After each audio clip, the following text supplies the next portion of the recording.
ನಮಸ್ಕಾರ Karnataka MS finance and distribution ಚಾನೆಲ್ಗೆ ಸ್ವಾಗತ. ನಾನು ನಿಮ್ಮ ಸತೀಶ್. ಈ ದಿನದ ವಿಡಿಯೋದಲ್ಲಿ ಕೌಟಿಲ್ಯ ಅರ್ಥಶಾಸ್ತ್ರದ ಮೊದಲ ಪ್ರಕರಣ ಅಂದ್ರೆ ಫಸ್ಟ್ ಕೇಸ್ ಸ್ಟಡಿ ಮತ್ತು ಮ್ಯೂಚುವಲ್ ಫಂಡ್ ನ ಮಾಹಿತಿ ಬಗ್ಗೆ ತಿಳಿದುಕೊಳ್ಳೋಣ. ಮ್ಯೂಚುವಲ್ ಫಂಡ್ ಅಂದ್ರೆ ಏನು ಮತ್ತು ಅದರಲ್ಲಿ ಇನ್ವೆಸ್ಟ್ ಮಾಡೋದು ಹೇಗೆ ಎನ್ನುವ ಸಂಪೂರ್ಣ ಮಾಹಿತಿಯನ್ನು ಈ ವಿಡಿಯೋದಲ್ಲಿ ತಿಳಿದುಕೊಳ್ಳೋಣ.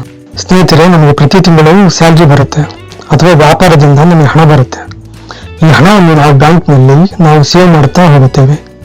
ಈ ಹಣದಿಂದ ನಾವು ಕಾರ್ ತೆಗೆದುಕೊಳ್ಳೋಕೋ ಇಲ್ಲ ಮಕ್ಕಳ ಎಜುಕೇಶನ್ಗಾಗಿನೋ ಇಲ್ಲ ಮನೆಯನ್ನು ಖರೀದಿ ಮಾಡಲು ಹಣವನ್ನು ಬ್ಯಾಂಕ್ನಲ್ಲಿ ಇಟ್ಟಿರುತ್ತೇವೆ.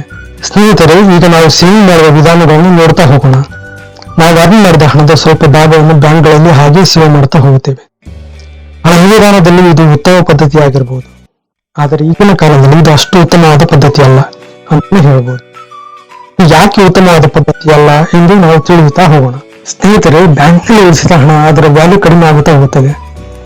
ಏಕೆಂದರೆ ನಮ್ಮ ದೇಶದ ಇನ್ಫ್ಲೇಷನ್ ರೇಟ್ 4.85% ಇದೆ. ಈ ವಿಡಿಯೋ ರೆಕಾರ್ಡ್ ಮಾಡುವ ಹೊತ್ತಿಗೆ ಬ್ಯಾಂಕ್ಗಳಲ್ಲಿ ಇಟ್ಟಿರುವ ಹಣದ ಇಂಟ್ರೆಸ್ಟ್ ರೇಟ್ 4% ಇದೆ. ಈ ನೋಡಿದ್ರೆ ಇಂಟ್ರೆಸ್ಟ್ ರೇಟ್ ಇನ್ಫ್ಲೇಷನ್ ರೇಟ್ಗಿಂತ ಕಡಿಮೆ ಇದೆ. ಇನ್ಫ್ಲೇಷನ್ ರೇಟ್ ಅಂದ್ರೆ ಒಂದು ವಸ್ತುವಿನ ಬೆಲೆ ಪ್ರೆಸೆಂಟ್ ರೇಟ್ ಮತ್ತು ಅದೇ ವಸ್ತುವಿನ ಫ್ಯೂಚರ್ ರೇಟ್ ಅಂದ್ರೆ ಒಂದು ವರ್ಷದ ನಂತರ ಆ ವಸ್ತುವಿನ ಬೆಲೆ ಎಷ್ಟು ಜಾಸ್ತಿ ಆಗಿರುತ್ತದೆ ಎಂದು ಕ್ಯಾಲ್ಕುಲೇಷನ್ ಮಾಡೋದೇ ಇನ್ಫ್ಲೇಷನ್. ಹಾಗೆ ನೋಡಿದರೆ ಬ್ಯಾಂಕ್ ಬಡ್ಡಿಯ ದರ ಇನ್ಫ್ಲೇಷನ್ ರೇಟ್ಗಿಂತ ತುಂಬಾ ಕಡಿಮೆ ಇದೆ. ಇದರಿಂದ ನಮಗೆ ಫ್ಯೂಚರ್ ವ್ಯಾಲ್ಯೂವಿನ ಬೆಲೆ ಜಾಸ್ತಿ ಆಗೋದನ್ನು ನಾವು ನೋಡಬಹುದು.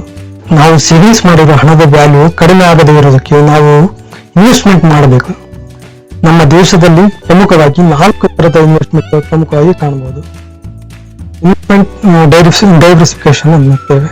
ಇದರಲ್ಲಿ ಮೊದಲನೇದಾಗಿ ಸೇವಿಂಗ್ಸ್ ಅಕೌಂಟ್, ಎರಡನೇದಾಗಿ ಫಿಕ್ಸ್ಡ್ ಡೆಪಾಸಿಟ್, ಮೂರನೇದಾಗಿ ಗೋಲ್ಡ್ ಅಂಡ್ ಜ್ಯುವೆಲರಿ, ನಾಲ್ಕನೇದಾಗಿ ರಿಯಲ್ ಎಸ್ಟೇಟ್, ಐದನೇದಾಗಿ ಸ್ಟಾಕ್ ಮಾರ್ಕೆಟ್. ಯಾರು ಹೆಚ್ಚಿನ ಒಂದು ರಿಸ್ಕ್ ಅನ್ನು ತೆಗೆದುಕೊಳ್ಳಲು ಸಿದ್ಧರಿರ್ತಾರೋ ಅವರು ಸ್ಟಾಕ್ ಮಾರ್ಕೆಟ್ ಗಳಲ್ಲಿ ಇನ್ವೆಸ್ಟ್ಮೆಂಟ್ ಮಾಡ್ತಾರೆ. ಯಾವುದೇ ಇನ್ವೆಸ್ಟ್ಮೆಂಟ್ ನಲ್ಲಿ ನಾವು 3 ಮುಖ್ಯವಾದ ಅಂಶಗಳನ್ನು ನಾವು ಗಮನಿಸಬಹುದು. ನಮಗೆ ರಿಟರ್ನ್ ಎಷ್ಟು ಬರುತ್ತೆ, ರಿಸ್ಕ್ ಎಷ್ಟು ಇದೆ ಮತ್ತು ತೆಗೆದುಕೊಳ್ಳುವ ಸಮಯ.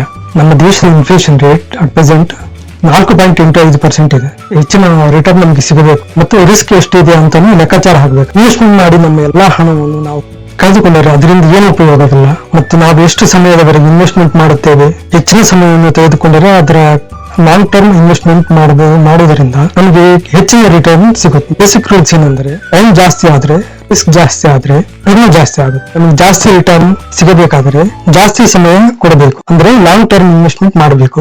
ಎರಡನೇ ಪದ್ಧತಿಯನ್ನು ನೋಡೋದಾದ್ರೆ ಫಿಕ್ಸ್ಡ್ ಡೆಪಾಸಿಟ್. ಫಿಕ್ಸ್ಡ್ ಡೆಪಾಸಿಟ್ ಎರಡನೇ, ಆದ್ರೆ ಇಲ್ಲಿ ಲಿಕ್ವಿಡೇಟ್ ಅಂದ್ರೆ ಹಣವನ್ನು ನಿರ್ದಿಷ್ಟ ಸಮಯದವರೆಗೆ ಮಾಡೋಕೆ ಆಗಲ್ಲ. ಇದರಲ್ಲಿ ಸಹ ಇಂಟ್ರೆಸ್ಟ್ ರೇಟ್ ತುಂಬಾನೇ ಕಡಿಮೆ ಅಂತಾನೆ ಹೇಳ್ಬೋದು. ಇಲ್ಲಿ ಅಟ್ ಪ್ರೆಸೆಂಟ್ 7.5% ಇಂಟ್ರೆಸ್ಟ್ ರೇಟ್ ಇದೆ. ಈ ಇಂಟ್ರೆಸ್ಟ್ ರೇಟ್ ಪಡೆಯೋಕೆ ಸಮಯ ಕೂಡ ಜಾಸ್ತಿ ಬೇಕಾಗುತ್ತೆ. ಮೂರನೇ ಪದ್ಧತಿಯನ್ನು ನೋಡೋದಾದ್ರೆ ಗೋಲ್ಡ್ ಅಥವಾ ಜ್ಯುವೆಲರಿನಲ್ಲಿ ಇನ್ವೆಸ್ಟ್ಮೆಂಟ್ ಮಾಡೋದು. ಬೆಲೆಗೆ ಇದರ ಬೆಲೆ ತುಂಬಾನೇ ಕಡಿಮೆ ಇತ್ತು. ಇದು ಸ್ಟೆಬಿಲಿಟಿ ಆಗಿ ಇತ್ತು ಮತ್ತು ಒಂದು ಕಾಲದ ಮತ್ತು ಈಗಿನ ಭಾರತೀಯರಿಗೂ ಕೂಡ ಇಷ್ಟವಾದ ಪದ್ಧತಿ. ಇದು ಈಸಿ ಇನ್ವೆಸ್ಟ್ಮೆಂಟ್ ಅಂತಾನೆ ಹೇಳ್ಬೋದು, ಈಸಿ ಲಿಕ್ವಿಡಿಟಿ ಅಂತಾನೆ ಹೇಳ್ಬೋದು. ಆದ್ರೆ ಭಾರತ ದೇಶದಲ್ಲಿ ಒಂದು ಸಾರಿ ಖರೀದಿ ಮಾರೋದಕ್ಕೆ ಮನೆಯವರು ಸುತರಾಮ್ ಮತ್ತು ಗೋಲ್ಡ್ ಅನ್ನು ಸೆಂಟಿಮೆಂಟ್ ಆಗಿ ಫೀಲ್ ಆಗ್ತಾರೆ. ಲಿಕ್ವಿಡೇಟ್ ಮಾಡುವುದು ಕೂಡ ತುಂಬಾ ಕಡಿಮೆ ಅಂತಾನೆ ಹೇಳ್ಬೋದು. ಆದ್ರೆ ಇತ್ತೀಚಿನ ಗೋಲ್ಡ್ ರೇಟ್ ಕೂಡ ಸಹ ತುಂಬಾನೇ ಫ್ಲಕ್ಚುಯೇಟ್ ಇದೆ. ನಾಲ್ಕನೇದಾಗಿ ಹೇಳಬೇಕಾದ್ರೆ ರಿಯಲ್ ಎಸ್ಟೇಟ್. ಈ ರಿಯಲ್ ಎಸ್ಟೇಟ್ ನಲ್ಲಿ ಖರೀದಿ ಮಾಡಲು ತುಂಬಾನೇ ಹಣ ಬೇಕಾಗುತ್ತದೆ, ಅಂದ್ರೆ ಲಂಸಮ್ ಅಮೌಂಟ್ ಬೇಕಾಗುತ್ತದೆ. ಎಲ್ಲರೂ ರಿಯಲ್ ಎಸ್ಟೇಟ್ ನಲ್ಲಿ ಇನ್ವೆಸ್ಟ್ಮೆಂಟ್ ಮಾಡೋಕ್ಕಾಗಲ್ಲ ಅಂತ ಹೇಳ್ಬೋದು. ಅದರಲ್ಲೂ ಸಹ ತುಂಬಾ ಫ್ಲಕ್ಚುಯೇಟ್ ಅನ್ನು ಕಾಣಬಹುದು. ಸ್ನೇಹಿತರೆ, ಐದನೇ ಪದ್ಧತಿಯನ್ನು ನೋಡಿದಾದ್ರೆ ಸ್ಟಾಕ್ ಮಾರ್ಕೆಟ್. ಇಲ್ಲಿ ಹೆಚ್ಚಿನ ರಿಟರ್ನ್ ಇರುತ್ತೆ, ರಿಸ್ಕ್ ಕೂಡ ಜಾಸ್ತಿ ಇರುತ್ತದೆ. ನನಗೆ ತಿಳಿದಿರುವ ಹಾಗೆ ಇದರಲ್ಲಿ ಹಣವನ್ನು ಕಳೆದುಕೊಂಡವರೇ ನನ್ನಲ್ಲಿಯೂ ಸಹ ಇದರಲ್ಲಿ ಹೆಚ್ಚಿನ ಜನ ಹಣವನ್ನು ಕಳೆದುಕೊಂಡಿರುತ್ತಾರೆ. ನಿಮಗೆ ತಿಳಿದಿರುವಂತೆ ಇದರಲ್ಲಿ ತುಂಬಾ ನಾಲೆಜ್ ಬೇಕಾಗುತ್ತೆ. ಯಾವ ಸ್ಟಾಕ್ ನಲ್ಲಿ ಇನ್ವೆಸ್ಟ್ಮೆಂಟ್ ಮಾಡಬೇಕು ಮತ್ತು ಸ್ಟಾಕ್ ಮಾರ್ಕೆಟ್ ಹೇಗೆ ಕೆಲಸ ಮಾಡುತ್ತೆ ಅಂತ ಸಂಪೂರ್ಣ ಮಾಹಿತಿ ಬೇಕಾಗಿರುತ್ತದೆ. ಇವೆಲ್ಲ ಮುಖ್ಯವಾದ ಇನ್ವೆಸ್ಟ್ಮೆಂಟ್ ಮಾಹಿತಿ. ಇನ್ನು ಅನೇಕ ಇನ್ವೆಸ್ಟ್ಮೆಂಟ್ ಪದ್ಧತಿಗಳಿವೆ. ಅದರಲ್ಲಿ ಪೋಸ್ಟ್ ಆಫೀಸ್ ನಲ್ಲಿ ಇನ್ವೆಸ್ಟ್ಮೆಂಟ್ ಕೂಡ ಒಂದು ಹಳೆಯ ಪದ್ಧತಿ ಆಗಿದೆ. ಗವರ್ಮೆಂಟ್ ಬಾಂಡ್ಸ್ ಆಗಿರಬಹುದು, ಕಾರ್ಪೊರೇಟ್ ಬಾಂಡ್ಸ್ ಆಗಿರಬಹುದು, ಬಿಟ್ ಕಾಯಿನ್ ಆಗಿರಬಹುದು, ಇನ್ನೂ ಹಲವು ಪದ್ಧತಿಗಳಿವೆ. ಮೊದಲು ನಾವು ಹೇಳಿದಂತೆ ಜನರಲ್ ಆಗಿ ಎಲ್ಲರೂ ತಿಳಿದ ಪದ್ಧತಿ ಆಗಿದೆ. ಯಾವಾಗಲೂ ನಾವು ತಿಳಿದುಕೊಳ್ಳಬೇಕಾಗಿರೋದು ಏನಂದ್ರೆ ನಮ್ಮ ಎಲ್ಲಾ ಹೂಡಿಕೆಯನ್ನು ಯಾವಾಗಲೂ ಒಂದೇ ಕಡೆ ಮಾಡಬಾರದು. ಹಾಗೆ ನೋಡಿದ್ರೆ ಎಲ್ಲಾ ಇನ್ವೆಸ್ಟ್ಮೆಂಟ್ ಒಂದೇ ಸಾರಿ ನಾನಂತೂ ನೋಡಿಲ್ಲ. ಇದಕ್ಕೆ ವಾರನ್ ಬಫೆಟ್ ಅವರು ಒಂದು ಸುಂದರವಾದ ವಾಕ್ಯವನ್ನು ಹೇಳ್ತಾರೆ, don't keep your eggs in same basket ಅಂತ ಹೇಳ್ತಾರೆ. ನಾವು ಬೇರೆ ಬೇರೆ ಕಡೆ ಇನ್ವೆಸ್ಟ್ಮೆಂಟ್ ಮಾಡೋದರಿಂದ ನಮ್ಮ ರಿಸ್ಕ್ ಕಡಿಮೆ ಆಗುತ್ತದೆ. ಹಾಗೆ ನೋಡಿ, ಒಂದೇ ಸಲ bank deposit, gold, real estate, stock market ಒಂದೇ ಸರಿ ಲಾಸ್ ಆಗಲ್ಲ. ಒಂದು ಇನ್ವೆಸ್ಟ್ಮೆಂಟ್ ಲಾಸ್ ಆದರೆ ಇನ್ನೊಂದು ಕಡೆ ನಮಗೆ ಹಣ ಸೇಫ್ ಆಗಿರುತ್ತದೆ, ನಮಗೆ ರಿಟರ್ನ್ ಬರುತ್ತಾ ಇರುತ್ತದೆ. ಇದಕ್ಕೆ ಹೇಳೋದು ಡೈವರ್ಸಿಫಿಕೇಶನ್ ಅಂತ.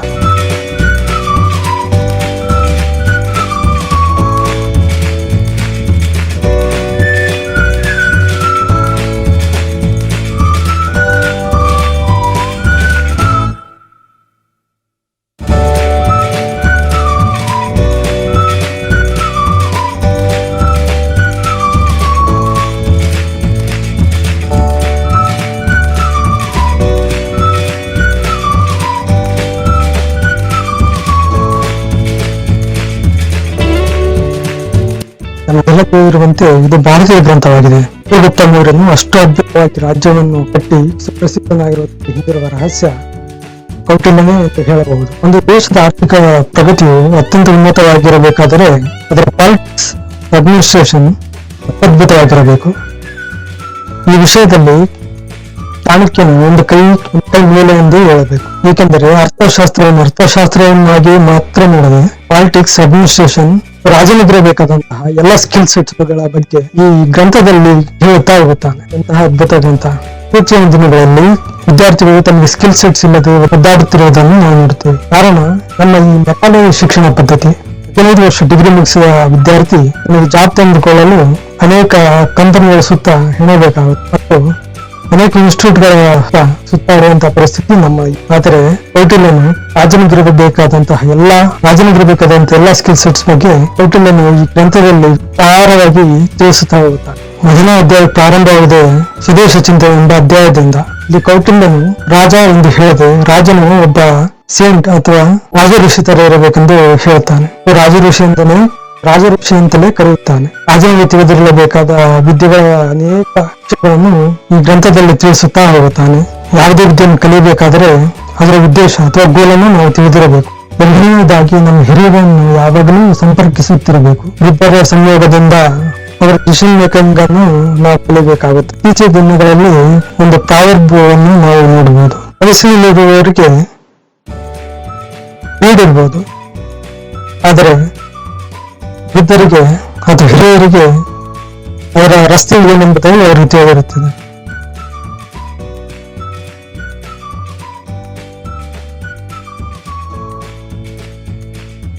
ಎರಡನೇದಾಗಿ ನಮ್ಮ ಹಿರಿಯರನ್ನು ಯಾವಾಗಲೂ ಸಂಪರ್ಕಿಸುತ್ತಿರಬೇಕು. ಅವರ ಸಂಯೋಗದಿಂದ ಅಥವಾ ಅವರೊಂದಿಗೆ ನಾವು ಡಿಸಿಷನ್ ಮೇಕಿಂಗ್ ಮತ್ತು ಹೇಗೆ ಕೆಲಸ ಮಾಡಬೇಕು ಈ ಸೆಟನ್ನು ನಾವು ಬೆಳೆಸಿಕೊಳ್ಳಬಹುದು. ಇತ್ತೀಚಿನ ದಿನಗಳಲ್ಲಿ ಒಂದು ಪ್ರಾವರ್ಬ್ ಅನ್ನು ನಾವು ನೋಡಬಹುದು. In English we are in speed but our elders know the road. ಹೀಗೆ ನಮ್ಮ ಹಿರಿಯರ ಸಹಕಾರದಿಂದ ನಾವು ನಮ್ಮ ಗುರಿಯನ್ನು ತಲುಪಬಹುದು. ಮೂರನೇದಾಗಿ ಇಂದ್ರಿಯಗಳ ಜಯ ಅಂದರೆ ಬೇರೇನಲ್ಲ, ಡಿಸಿಪ್ಲಿನ್ ಆಗಿರೋದು. ನಾಲ್ಕನೆಯದಾಗಿ ಅಮಾತ್ಯರ ಉತ್ಪತ್ತಿ. ಐದನೆಯದಾಗಿ ಮಂತ್ರಿಗಳು ಮತ್ತು ಪುರೋಹಿತರ. ಆರನೆಯದಾಗಿ ಕರ್ಮದಿಂದ ಅಮಾತ್ಯರ ಎಲಿಜಿಬಿಲಿಟಿ ಟೆಸ್ಟ್ ಅನ್ನು ಮಾಡಬೇಕು. ಏಳನೆಯದಾಗಿ ಪೈಗಳನ್ನು ಕ್ರಿಯೇಟ್ ಮಾಡಬೇಕು, ಅಂದ್ರೆ ಗೂಢಾಚಾರಿಗಳನ್ನು ಕ್ರಿಯೇಟ್ ಮಾಡೋದು. ಒಂದು ರಾಜ್ಯಕ್ಕೆ ಇದು ಅತ್ಯವಶ್ಯಕವಾಗಿದೆ, ಒಂದು ದೇಶಕ್ಕೂ ಇದು ಅತ್ಯವಶ್ಯಕ. ಕೆಲಸಗಳನ್ನು ಅಥವಾ ಡ್ಯೂಟಿ ಏನು ಎಂಬುದನ್ನು ಡಿಫೈನ್ ಮಾಡಿರ್ಬೇಕು. ಒಂಬತ್ತನೆಯದಾಗಿ ನಮ್ಮ ದೇಶದ efficient people and inefficient people ಎನಿಮಿಗಳ ಜೊತೆ ಸೇರದಂತೆ ನೋಡಿಕೊಳ್ಳೋದು. ಹತ್ತನೆಯದಾಗಿ ಎನಿಮಿ ಕಂಟ್ರೀಸ್ ನಲ್ಲಿ ಎಫಿಷಿಯಂಟ್ ಅಂಡ್ ಇನ್ಎಫಿಷಿಯಂಟ್ ಜನರನ್ನು ತಮ್ಮ ಮಾತನ್ನು ಕೇಳುವಂತೆ ಮಾಡುವುದು. 11ನೆಯದಾಗಿ ಮಂತ್ರಿಗಳೊಂದಿಗೆ ಡಿಸ್ಕಷನ್ ಮಾಡುತ್ತಾ ಇರೋದು. 12ನೆಯದಾಗಿ ರಾಯಭಾರಿ ಕಾರ್ಯಕ್ರಮಗಳು. 13ನೆಯದಾಗಿ ರಾಜರ ಪುತ್ರರನ್ನು ಕಾಪಾಡಿಕೊಳ್ಳುವುದು. 14ನೆಯದಾಗಿ ರಾಜರ ದೈನಂದಿನ ಕಾರ್ಯಕ್ರಮಗಳು. 15ನೆಯದಾಗಿ ಅಂತಃಪುರದ ಕಾರ್ಯಕ್ರಮಗಳು. 16ನೆಯದಾಗಿ ಸೆಲ್ಫ್ ಡಿಫೆನ್ಸ್, ತನ್ನನ್ನು ತಾನು ಕಾಪಾಡಿಕೊಳ್ಳುವುದು. ಈ ಎಲ್ಲ ಪಾಯಿಂಟ್ಗಳು ಕೌಟಿಲ್ಯ ಅರ್ಥಶಾಸ್ತ್ರದ ಫಸ್ಟ್ ಕೇಸ್ ಸ್ಟಡೀಸ್ ಮೊದಲ ಪ್ರಕರಣದಲ್ಲಿ ನಾವು ನೋಡ್ತಾ ಹೋಗ್ಬೋದು. ಮುಂದಿನ ವಿಡಿಯೋದಲ್ಲಿ ಮತ್ತೆ ಸಿಗೋಣ. ಧನ್ಯವಾದಗಳು.